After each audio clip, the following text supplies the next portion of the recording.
Hi everybody. It's EMS week, Emergency Medical Services week for 2020, and we thought we'd get together and make this Facebook Live video for you. If you've got any questions, please don't hesitate to send them in. We'll try and answer them for you. My name is Dan Schwartz. I'm a paramedic firefighter for Marysville Fire, and I currently work as a medical services officer. First of all, I wanted to say I'm not wearing all the PPE, protective equipment, that I had on the last time I was on. That's for the video. We're taking all of our social distancing precautions and we're doing everything we can to stay safe. So that being said, I've been a paramedic with Marysville Fire for a long time. I started as a firefighter and an emergency medical technician almost 30 years ago. And then I got to go to paramedic training at University of Washington School of Medicine and Harborview Medical Center. And so I've been working as a paramedic since then for about 20 years. One thing we wanted to make sure everybody understood is every firefighter that you see in Marysville is also a trained emergency medical technician. Some of us have taken that extra step of extra training and gone and gotten our paramedic certification, which means we can do a little bit higher level and a little bit more invasive procedures. And I'll talk about some of those things inside. But we wanted to remind you that all of us are cross-trained to fight fires. We've got all of our firefighting gear here on our rig at all times. So you may see us responding in a fire engine, in an aid car, a medic unit. All of those show up to a fire and all of us will go to work. Now, emergency medical services, those comprise, believe it or not, 80 to 85% of all of the calls we have in Marysville. And we typically run between 12 and 15,000 calls a year. So that means a lot of people are calling 911 because they're having some sort of medical need. We're going to go inside and show you some of our equipment. So ready? Let's go inside.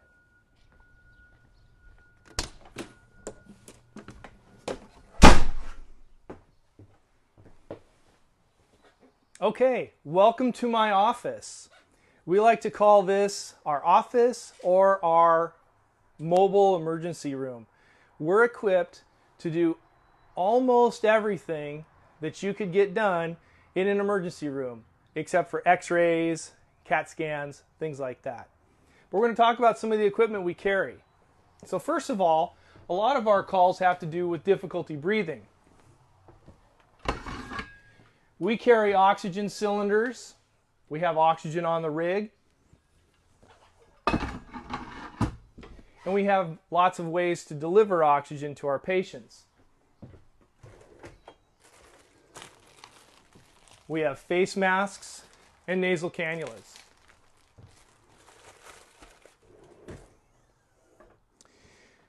We get calls for broken bones, cuts, scrapes, things like that. We have equipment for that. We have special splinting material that we can use that's flexible, allows us to put the bone in the most comfortable position, as well as a series of vacuum splints that use air pressure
a means for us to actually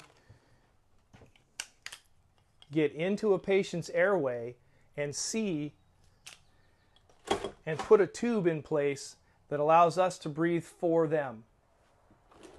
That's one of those critical paramedic skills that's a bit above and beyond what an EMT basic can do.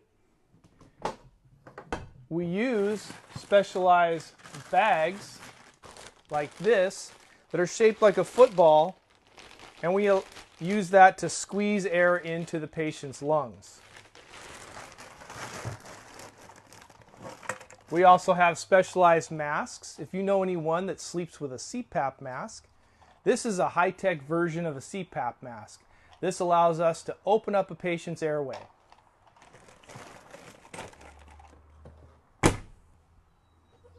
Let's see.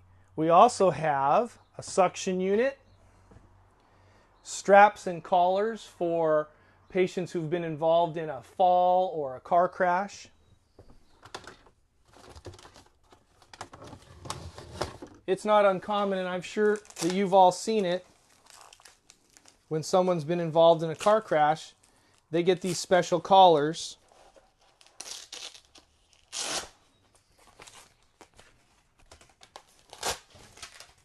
that fit around their neck. This isn't to keep their neck from moving, it's to help them remember to not move their neck. This is an EMT skill, and we expect all of our EMTs to know how to do that. And by the way, if you're interested in EMT training, Everett Community College has a great EMT program. It lasts just 1 quarter, and then you're done and you're ready to go to work as an EMT. We have more kits here. These are the boxes of our equipment that we carry inside to a person's house.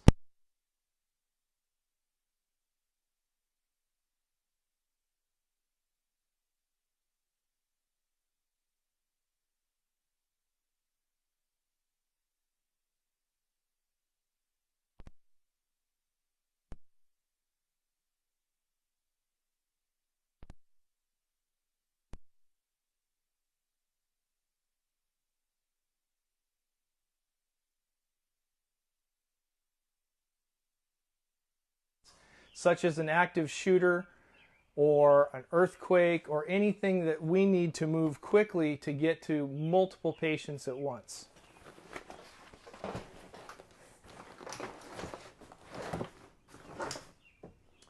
All right, another specialized piece of equipment that we're very proud of .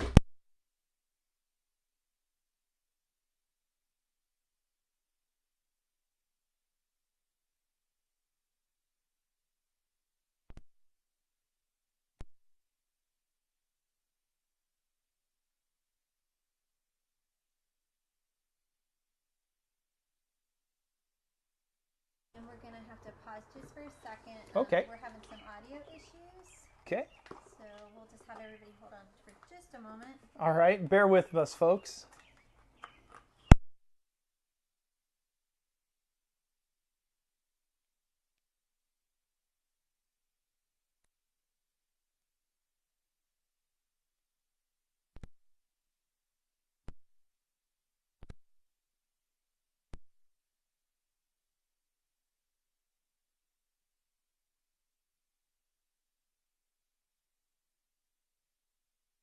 Allows us to hook up these wires to a patient's chest.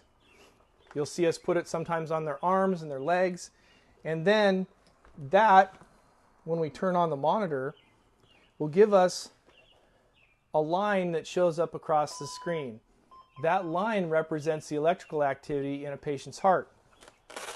We also carry in this monitor small tubing like this that hooks on under your nose.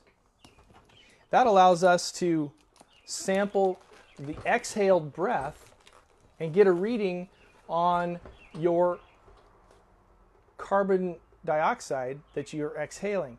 That allows us to understand a little bit more about what your body's doing, including your metabolism and things like that. In the case of a cardiac arrest, our paramedics are trained to analyze the heart rhythm that they're presented with and then deliver shocks themselves. So this works similarly to an AED, however, it's more precise as our paramedics are actually proven to be more specific and more accurate than the AED that I showed you earlier. Brianna asked, is it an EKG? Is it the same thing? This can give us an EKG.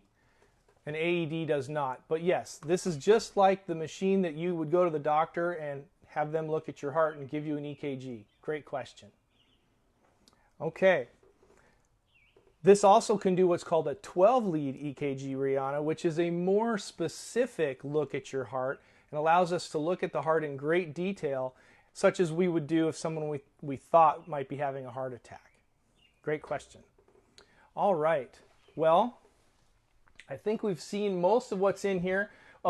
Again, I talked about people having cuts, scrapes, things like that. This is all bandaging material.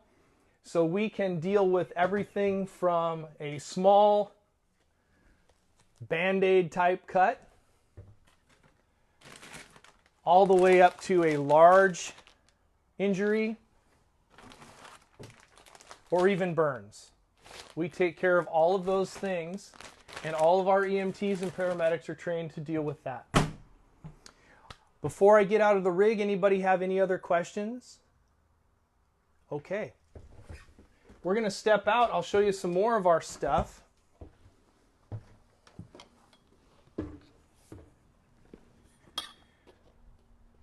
We're very proud of our equipment here.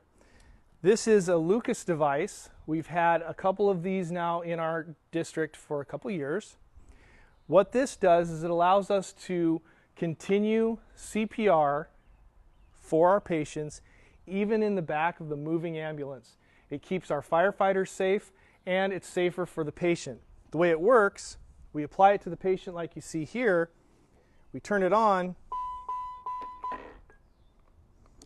The plunger actually goes down onto the patient's chest, and then we can turn it on, and it actually gives compressions to our patient while we can remain hands-free, safely belted in, and it's safer for our patients and safer for us. I'm going to go ahead and turn that off for now. Show you another piece of equipment we're very proud of. This is our power lift cot. Firefighters, believe it or not, are very frequently injured with low back injuries because of moving patients. This allows us to safely move the patient to the rig, as well as get them safely loaded into the rig, all while keeping our backs safe and healthy.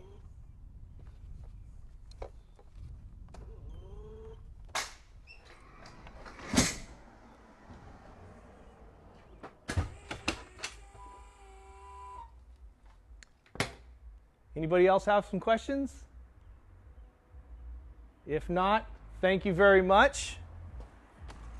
I hope that everybody stays safe and healthy at home. But remember, if you need us, we're always here. Thanks again, and happy EMS week.